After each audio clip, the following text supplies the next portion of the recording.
ಬಾಂಗ್ಲಾದಲ್ಲಿ ಮುಂದುವರೆದ ಹಿಂಸಾಚಾರ. ಮತ್ತೆ ಹಿಂದೂ ದೇಗುಲಗಳ ಮೇಲೆ ದಾಳಿ. ಪ್ರಖ್ಯಾತ ಸ್ವಾಮೀಜಿ ಚಿನ್ಮಯ್ ಕೃಷ್ಣ ದಾಸ ಪ್ರಭು ಬಂಧನ.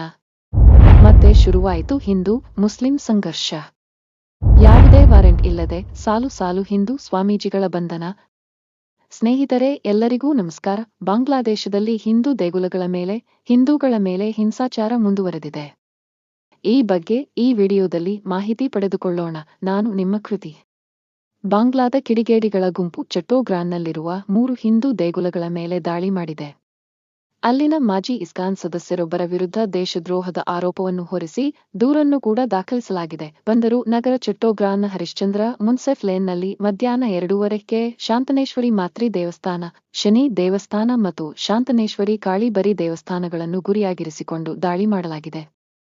ಕೆಲ ಪ್ರತಿಭಟನಾಕಾರರು ಇಟ್ಟಿಗೆ ಬ್ಯಾಟ್ಗಳಿಂದ ದಾಳಿ ಮಾಡಿದ್ದಾರೆ ಎಂದು ದೇವಾಲಯದ ಅಧಿಕಾರಿಗಳು ತಿಳಿಸಿದ್ದಾರೆ.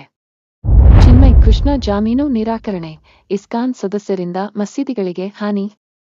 ಸ್ನೇಹಿತರೆ, ಬಾಂಗ್ಲಾದೇಶದ ಇಸ್ಕಾನ್ ದೇವಸ್ಥಾನದ ಪ್ರಖ್ಯಾತ ಸ್ವಾಮೀಜಿಯಾದ ಚಿನ್ಮಯ್ ಕೃಷ್ಣದಾಸ ಪ್ರಭು ಅವರ ಬಂಧನದ ನಂತರ ಅವರ ಜಾಮೀನನ್ನು ನಿರಾಕರಿಸಿದರಿಂದ ಚಟ್ಟೋಗ್ರಾನ್ನಲ್ಲಿ ಉಂಟಾದ ಅಶಾಂತಿ, ಸಂಘರ್ಷಗಳಿಂದಾಗಿ ವಕೀಲ ಸೈಫುಲ್ ಇಸ್ಲಾಂ ಅಲಿಫ್ ಸಾವಿಗೀಡಾಗಿದ್ದರು. ಇದರಿಂದಾಗಿ ರೊಚ್ಚಿಗೆದ್ದ ಇಸ್ಕಾನ್ ಸದಸ್ಯರು ಮಸೀದಿಗಳಿಗೆ ಹಾನಿ ಮಾಡಿದ್ದರು. ಈ ಕಾರಣದಿಂದಾಗಿ 9 ಜನರನ್ನು ಬಂಧಿಸಲಾಗಿದೆ. ಯಾವುದೇ ವಾರಂಟ್ ಇಲ್ಲದೆ ಬಾಂಗ್ಲಾದೇಶದ ಇನ್ನೊಬ್ಬ ಸನ್ಯಾಸಿ ಶ್ಯಾಮ್ ದಾಸ ಪ್ರಭು ಅವರನ್ನು ಬಂಧಿಸಲಾಗಿದೆ. ಚಿನ್ಮಯ್ ಕೃಷ್ಣದಾಸ ಪ್ರಭು ಅವರನ್ನು ಜೈಲಿಗೆ ಹಾಕಿದ ನಂತರವಷ್ಟೇ ಚಟ್ಟೋಗ್ರಾಮನ ಇನ್ನೊಬ್ಬ ಸನ್ಯಾಸಿ ಶ್ಯಾಮ್ ದಾಸ್ ಪ್ರಭು ಅವರನ್ನು ಬಂಧಿಸಲಾಗಿದೆ. ಶ್ಯಾಮದಾಸ್ ಅವರು ಚಿನ್ಮಯ ಕೃಷ್ಣದಾಸ್ ಅವರನ್ನು ಭೇಟಿಯಾಗಲು ಜೈಲಿಗೆ ಹೋಗಿದ್ದರು ಎನ್ನಲಾಗಿದೆ. ನಂತರ ಶ್ಯಾಮ್ ದಾಸ್ ಪ್ರಭು ಅವರನ್ನು ಜೈಲಿಗೆ ಕಳುಹಿಸಿದ್ದಾರೆ. ಬಾಂಗ್ಲಾದಲ್ಲಿ ಮುಂದುವರೆದ ಹಿಂದೂಗಳ ಮೇಲಿನ ಹಿಂಸಾಚಾರ. ಸಚಿವ ಎಸ್. ಜೈಶಂಕರ್ ಕಿಡಿ.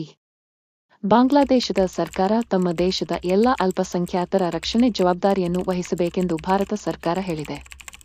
ಬಾಂಗ್ಲಾದೇಶದಲ್ಲಿ ಅಲ್ಪಸಂಖ್ಯಾತರ ಮೇಲಿನ ಹಿಂಸಾಚಾರದ ಘಟನೆಗಳನ್ನು ನಾವು ಗಂಭೀರವಾಗಿ ಪರಿಗಣಿಸಿದ್ದೇವೆ. ಅಲ್ಪಸಂಖ್ಯಾತರು ಸೇರಿ ಎಲ್ಲ ನಾಗರಿಕರ ಜೀವನ ಮತ್ತು ಸ್ವಾತಂತ್ರ್ಯವನ್ನು ರಕ್ಷಿಸುವುದು ಬಾಂಗ್ಲಾದೇಶದ ಪ್ರಾಥಮಿಕ ಜವಾಬ್ದಾರಿ ಎಂದು ವಿದೇಶಾಂಗ ವ್ಯವಹಾರಗಳ ಸಚಿವ ಎಸ್. ಜೈಶಂಕರ್ ಹೇಳಿದ್ದಾರೆ. ಬಾಂಗ್ಲಾದೇಶಿಗರಿಗೆ ಚಿಕಿತ್ಸೆ ನೀಡುವುದಿಲ್ಲ, ಕೋಲ್ಕತ್ತಾ ಆಸ್ಪತ್ರೆಯ ನಿರ್ಧಾರ. ಪಶ್ಚಿಮ ಬಂಗಾಳದ ಕೋಲ್ಕತ್ತಾದ ಮಾಣಿಕ್ತಲಾ ಪ್ರದೇಶದ ಆಸ್ಪತ್ರೆಯೊಂದು ಬಾಂಗ್ಲಾದೇಶದ ರೋಗಿಗಳಿಗೆ ಚಿಕಿತ್ಸೆ ನೀಡುವುದಿಲ್ಲ ಎಂದು ಹೇಳಿದೆ. ಬಾಂಗ್ಲಾದೇಶದ ನಾಗರಿಕರು ಭಾರತೀಯ ಧ್ವಜಕ್ಕೆ ಅಗೌರವ ತೋರಿದ್ದಕ್ಕಾಗಿ ಈ ನಿರ್ಧಾರಕ್ಕೆ ಬರಲಾಗಿದೆ ಎಂದು ಈ ಆಸ್ಪತ್ರೆಯ ಅಧಿಕಾರಿಯೊಬ್ಬರು ತಿಳಿಸಿದ್ದಾರೆ.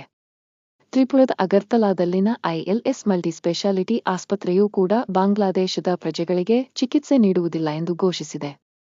ಬಾಂಗ್ಲಾದೇಶಿಗರಿಗೆ ಚಿಕಿತ್ಸೆ ನೀಡದಿರುವ ಕುರಿತ ಬೇಡಿಕೆಗೆ ನಮ್ಮ ಸಂಪೂರ್ಣ ಬೆಂಬಲವಿದ್ದು ಅಖೌರ್ ಚೆಕ್ಪೋಸ್ಟ್ನ ಹೆಲ್ಪರ್ ಡೆಸ್ಕ್ ಮತ್ತು ILS ಹಾಸ್ಪಿಟಲ್ಸ್ ಇಂದಿನಿಂದ ಮುಚ್ಚಿರಲಿದೆ ಎಂದು ಆಸ್ಪತ್ರೆಯ COO ಗೌತಮ್ ಹಜಾರಿಕಾ ತಿಳಿಸಿದ್ದಾರೆ.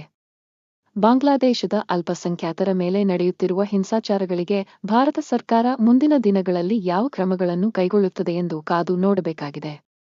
ಈ ತರಹದ ಹೆಚ್ಚಿನ ಮಾಹಿತಿಗಳಿಗಾಗಿ ನಮ್ಮ ಚಾನೆಲ್ ಅನ್ನು ಸಬ್ಸ್ಕ್ರೈಬ್ ಮಾಡಿ. ಈ ಮಾಹಿತಿಯು ನಿಮಗೆ ಇಷ್ಟವಾಗಿದ್ದಲ್ಲಿ ಲೈಕ್ ಮಾಡಿ, ಶೇರ್ ಮಾಡಿ, ಕಮೆಂಟ್ ಮಾಡಿ. ಧನ್ಯವಾದಗಳು.